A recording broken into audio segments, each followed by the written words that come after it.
Hopefully you've had a chance to try this problem on your own. If not, pause and try it out and then watch the solution. So here I have 5 different molecules, and the question is to order these in terms of increasing intermolecular forces. So I'm going to have to analyze each one of these and decide what are their intermolecular forces, and then I'm going to have to compare them. So that's how we're going to approach this problem. So I'm just going to start with A and work my way across to E.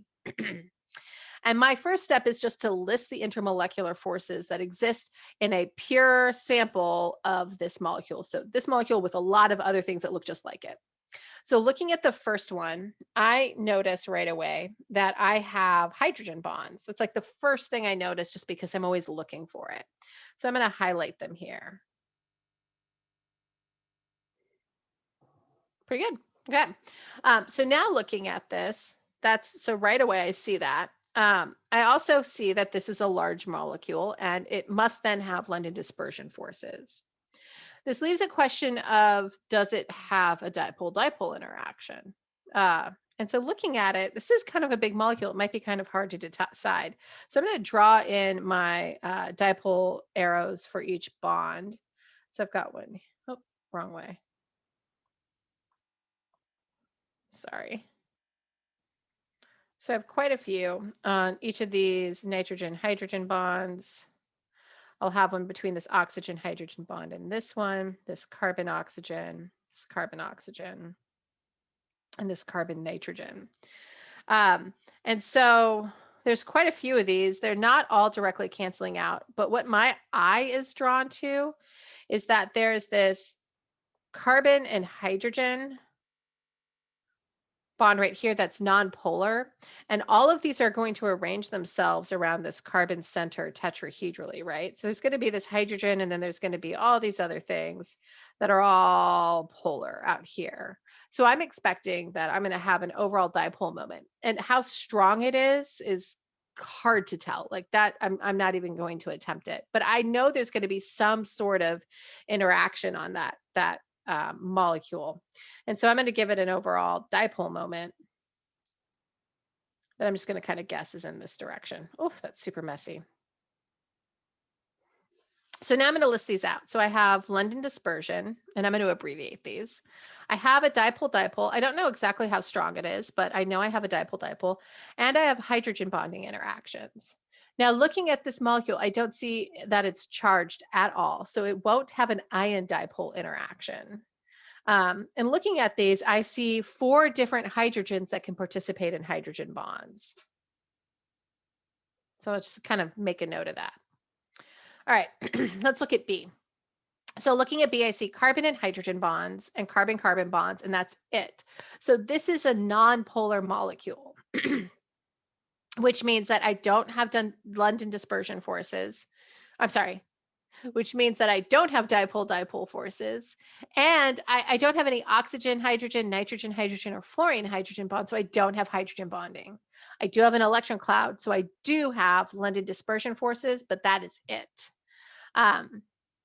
Now, moving on to the next one, I have this 3 carbon atoms bonded, and I have 1 dipole moment right here from my carbon to my chlorine.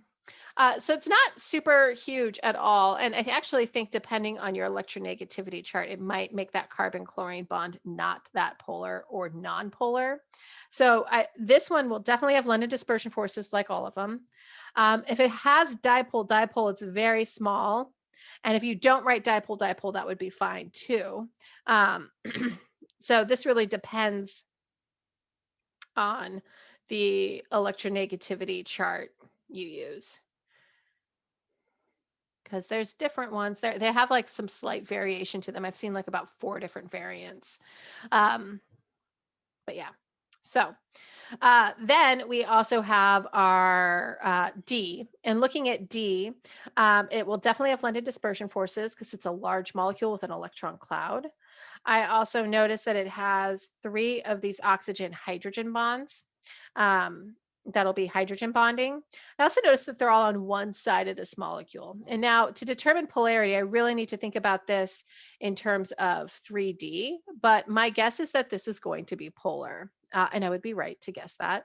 Your carbon backbone right here, and then you can have your hydrogens or your OHs coming off like this. And then other hydrogens around. So most arrangements for this will probably be polar. So I'm going to also put London dispersion, or sorry, dipole-dipole and hydrogen bonding, and have 3 hydrogens that can participate in hydrogen bonding. Now, the electronegativity difference of an oxygen-hydrogen bond is greater than the electronegativity difference of a nitrogen-hydrogen bond. And that electronegativity difference, the greatest one is actually going to be a fluorine-hydrogen bond's electronegativity difference. And so the strength of my hydrogen bonding increases this way. So my nitrogen-hydrogen bond is the weakest of my hydrogen bonding interactions.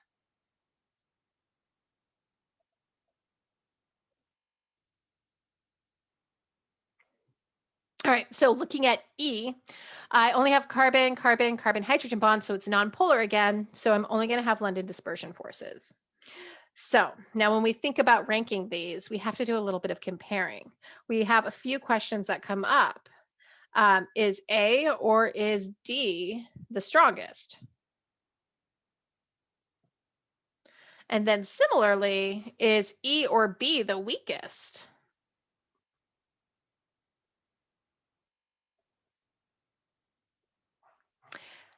And to be totally honest with you, because we're balancing a lot of different factors here, the size and polarizability of the London dispersion forces, how strong those dipole moments are, how strong the hydrogen bonds are, and how many there are, there's a lot of different factors that are being compared at the same time. So there's a lot of variables.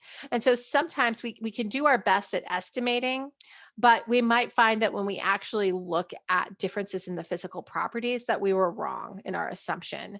And it might be that, oh no, it actually was a little bit larger in size, or we didn't really account for how large the radius of bromine is compared to carbon. These subtle differences.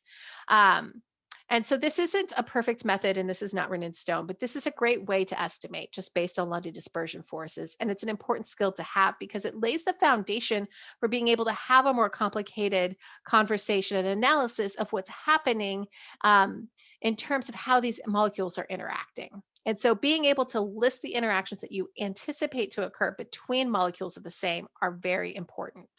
Now, I would probably take a couple different answers here, especially with justification. Here's the way I see it, or the way I kind of guess with it, but you could think of something else. And change my color here.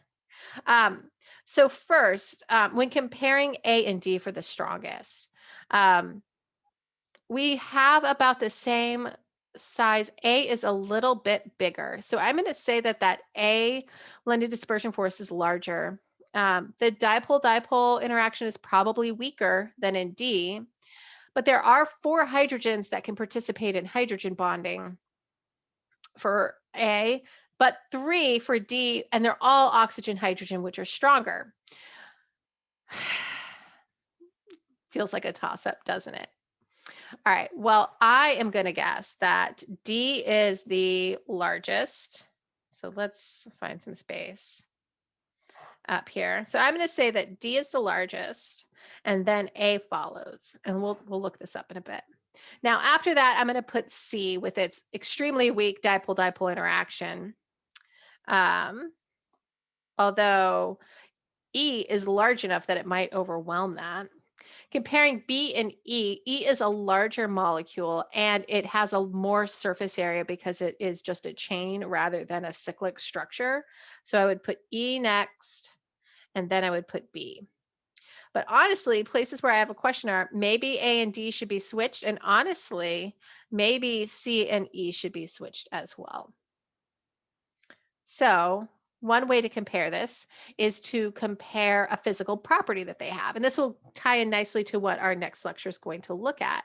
If I look at the boiling point of these later, I can compare them and say, oh, well, one has a higher boiling point. It required more energy to actually make a phase transition take place. So it probably has larger intermolecular forces, although molecular weight plays a big role. And again, there's so many variables. But that would be one way to start checking maybe how accurate our estimations were. So I looked up some of these boiling points and I couldn't find C, but when we compare these, this is interesting. So it turns out that A has the highest boiling point where D comes in second. And so that suggests that maybe we had our order wrong, that really we should say that it's A that's the strongest. And then second strongest would be D. And then looking at our cyclopentane and our hexene, we were right that cyclopentane being smaller and not in a smaller surface area is going to be our weakest.